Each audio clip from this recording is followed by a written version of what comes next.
Hello, welcome to Hardware Basics. Today we will discuss about capacitors.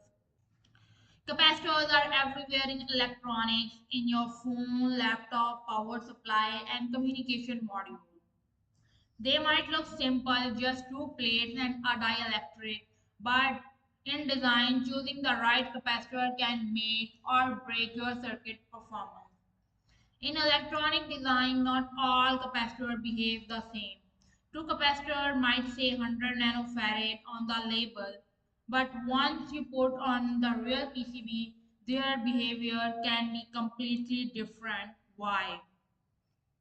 Because the dielectric material inside them, that thin layer between the plate, behave differently with temperature and DC voltage bias. And this behavior determines the capacitor classes. These four classes are defined not by size or value, but how much the dielectric property change the under real world operating condition. These four classes are defined not by size or value, but how much the dielectric properties change under the real world operating condition. When the temperature rises or DC bias is applied, the dielectric constant shifts.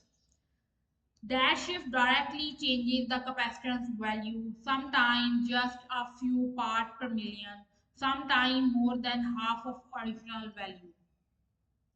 The class tell you how stable or unstable the capacitance will be once your circuit start running.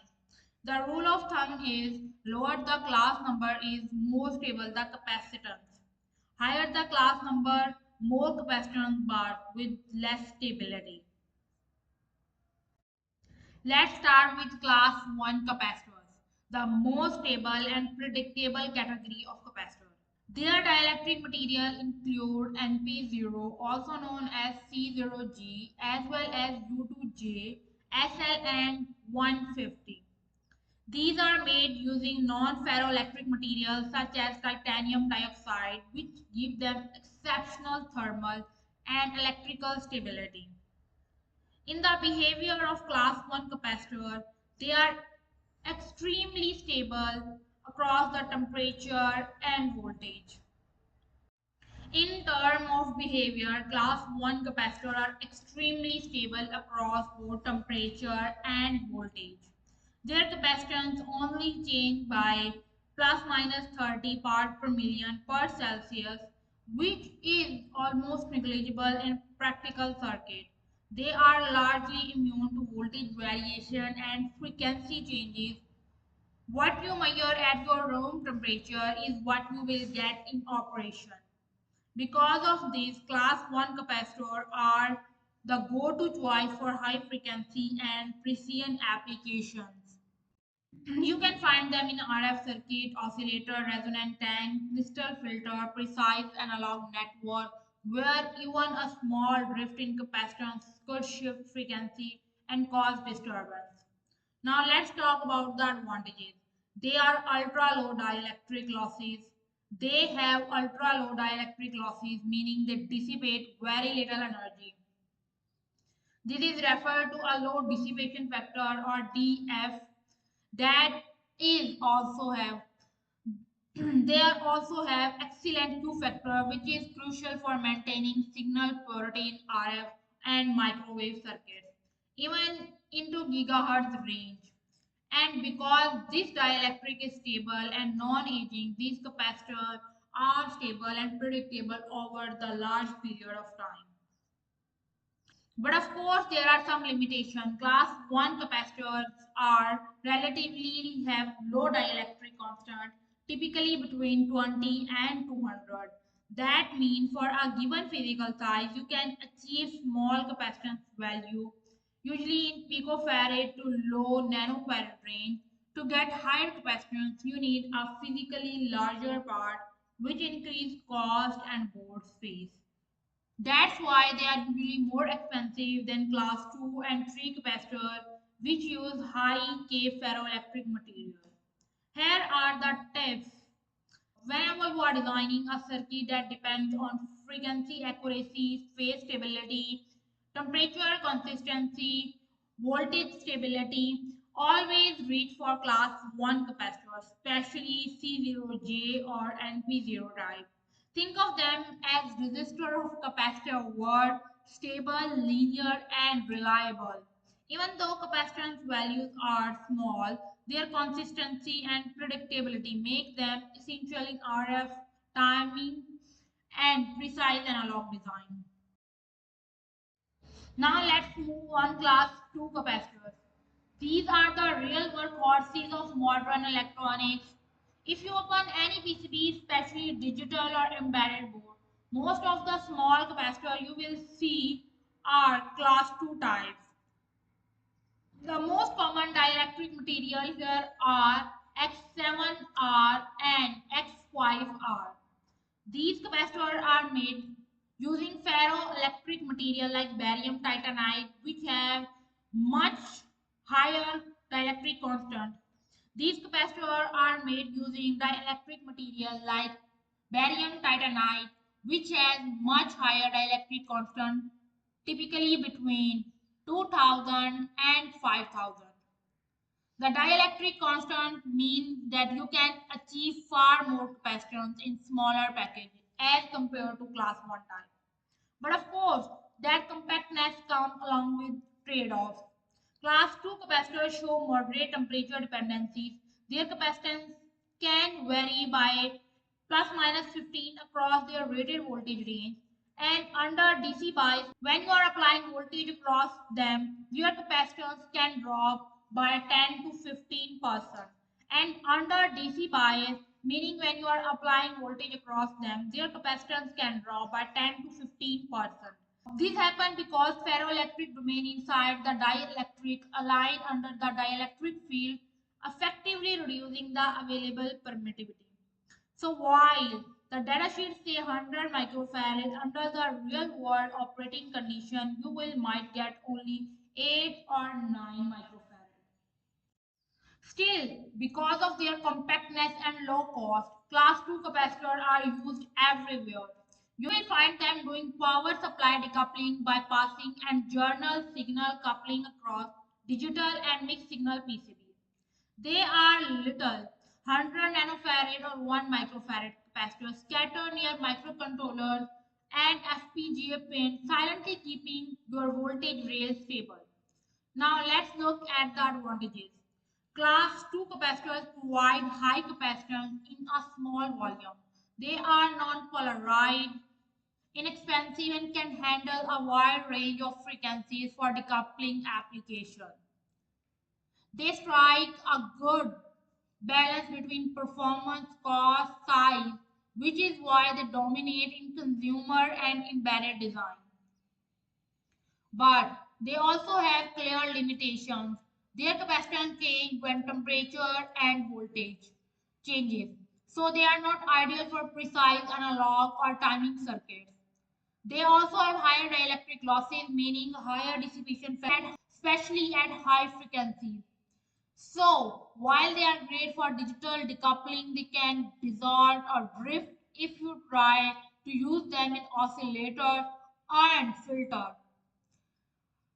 Here are some practical design tips. First, always check the DC bias derating curve in the capacitor datasheet. It tells you how much capacitance can actually get at your operating voltage.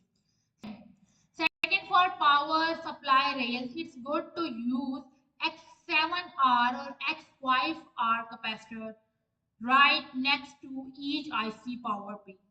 They will smooth out noise and supply instant current when chip switches state. And third, if you are looking with precise and analog signal integrity sensitive circuit, try to avoid class 2 type capacitors. They are non-linear. So sum it up. Class 2 capacitors are your compact, versatile, everyday capacitors. But remember, they are not stable components.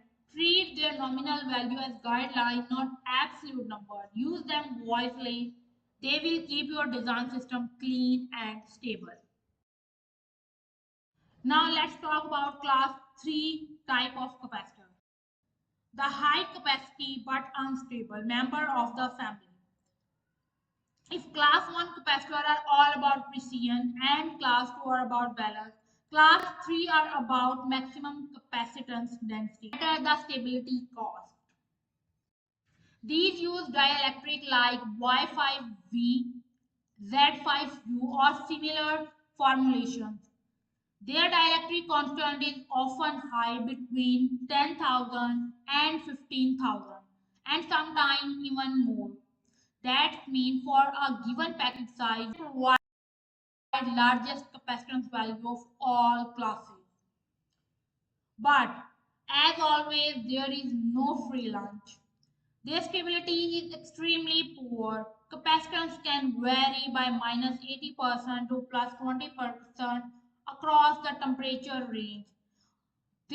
Under DC bias, the capacitance can collapse dramatically, more than 60% of its nominal value. So, a capacitor marked 100 microfarad may actually just deliver 5 microfarad or less in real operation. Why does that happen? These dielectric are strongly ferroelectric material with very nonlinear polarization. When you apply electric field or temperature changes, their internal domain reorient, reducing the effective permittivity. So both temperature and applied voltage can severely alter the capacitor. The good news is when condition return to the normal, the capacitance also return close to its nominal value. It's reversible, not permanent degradation, but still unpredictable for precise use. Now let's look at where class 3 capacitors are used. They are chosen not only when need large capacitance but don't care about accuracy. They are bulk energy storage, high frequency decoupling, hold up application in power circuits. You will find them at the input or output of DC-DC converters or near low speed logic rails where plus minus 50% variation does not hurt performance. Now their advantages are clear. They offer high capacitance in very small footprint. They are cheap, perfect when you need raw energy storage rather than precise filtering. They are volume filler of capacitor wall. But limitations are significant. They suffer from massive capacitance loss under DC bias. They exhibit high dielectric absorption and loss tension, leading to heat and distortion at high frequencies. Their response is strongly nonlinear, which makes them completely unsuitable for RF circuits, audio pass, analog filter, or timing networks. If you try to use them in feedback and oscillator loop, the circuit behavior will drift and become unpredictable, which is not desirable. So here are some design tips. Avoid class 3 capacitor anywhere that accuracy or stability matters. Use them only for low frequency bulk storage where capacitance variation up to 50% is acceptable. But always use them at half their rating voltage or less to reduce DC bias effect and prevent cracking under stress. In short, class 3 capacitors are super sponges of capacitor war. They can hold a lot but squeeze and shrink under pressure. They are fine for energy storage but not for precise war. Use them carefully and only when size and cost are more important than accuracy. Now we come to class 4 capacitor, the special purpose member of family. Unlike class 1, 2 or 3, these capacitors don't even follow a single standard dielectric or behavior rule. Instead, class 4 is designed for specific environment or challenge. High temperature, high voltage or even direct connection to AC mains. You can think of them as special operating team of capacitors, each one built for particular mission. The dielectric materials are quite varied. You use ferroelectric, relaxer ceramics, combined glass, mica, or polymer film. You will also find safety related dielectric labels as X1, X2. Y1 or Y2, which are specially tested to handle AC line transient and met international standard like IC 6038414. Because of these difference, class 4 capacitor don't have fixed dielectric constant. It can vary widely depending on material and application. Their behavior is all about endurance and reliability. These capacitors are designed to operate under extreme stress, high voltage, wide temperature swing, and electrical surges. Some remain stable up to 150 or 200 degrees Celsius, while others are rated to handle thousands of watts without breaking. However, this toughness comes at cost. They are not built for precision. Their capacitance can vary more than class 1, 2, or 3, but acceptable in the environment they are designed for. However, there is a bad news. Once the class 4 capacitor is exposed to excessive temperature and voltage stress, its capacitance can permanently change. Even when conditions are returned to the nominal, the capacitor does not regain its original value. This loss is irreversible, caused by dielectric breakdown and long-term material degradation. You will usually find class 4 capacitor AC main filtering acting as EMI suppression components. Those are basics X and Y. Safety capacitor you will across line and neutral or line to ground. They are commonly used in high voltage power supply, snubber networks and pulse discharge circuits, where they have to absorb and release large amount of energy quickly and safely. In automotive and industrial systems, they can handle harsh vibration and temperature cycles. And in aerospace and defense equipment, they are chosen for their ability to survive years of thermal and electrical stress. The advantage of class 4 capacitors are impressive. They can tolerate high temperature and voltage, often far beyond what other capacitors classes can handle. Many are self-healing or fail-safe, especially safety ones, meaning if they fail, they can do so in a way they don't create fire or shock hazards. They are throughout tested for their stability, endurance, and safety compliance, making them the trusted choice for critical systems.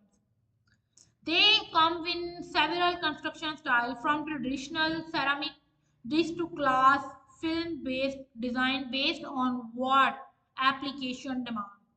But of course, there are trades offs. They are not precise, capacitor tolerance can vary. They are larger for even capacitor value compared to multi-layer ceramic capacitor and more expensive because of their specialized material and testing required. They are application specific parts choose for safety and endurance, not for compactness or precise. When you are using class 4 capacitor in design, always check their safety certification and voltage rating. For main application, only use safety related X1, Y1 or Y2 capacitors. Never substitute them with regular ceramic capacitors. For snubber or pulse circuits, select class 4 capacitors that are explicitly pulse rated to handle repetitive surge